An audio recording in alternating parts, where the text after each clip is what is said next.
So when I think about barriers that transgender people facing, who want to become parents might face, I think about the internal barrier of just not knowing that it's possible that you could be a parent one day, because we don't have a lot of possibility models, is what we call it in the trans community, instead of role models. We just don't have as many images of trans people parenting as I would like.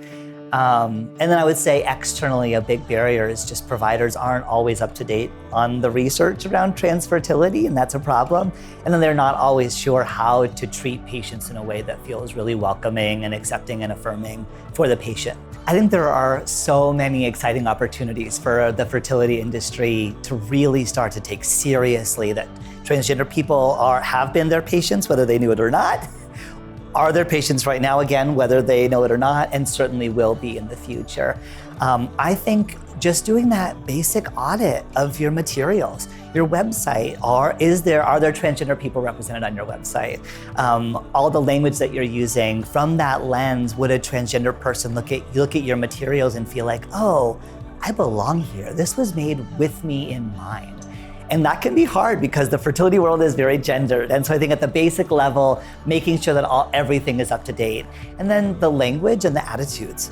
Is there an opportunity for you all to invest in learning more, both about the data and about the community, so that you don't accidentally say something that's gonna hit on a point of pain for a trans person? The third one is feedback loops. Ask people how you did. Don't be afraid to say, I loved working with you and supporting your fertility journey. You were the first trans person I worked with. What worked and what didn't work? How could I have had your back in a better way? Don't be afraid to ask, and empower them to share their story with you, so you can keep evolving and be humble and curious and open, so that you're doing a better job all the time. I try not to give advice, but I guess it would have to be the same advice I give to anyone who's thinking about parenting, which is hold tight to your dream of being a parent, and then hold lightly to how you get there. Because our bodies are complicated, they're magical and complicated. And so it's possible that what you hope was gonna happen didn't happen. And to be flexible and be like, okay, I don't have any sperm cells left. How else can I be a parent? And to continue to say like, okay, great, what's next?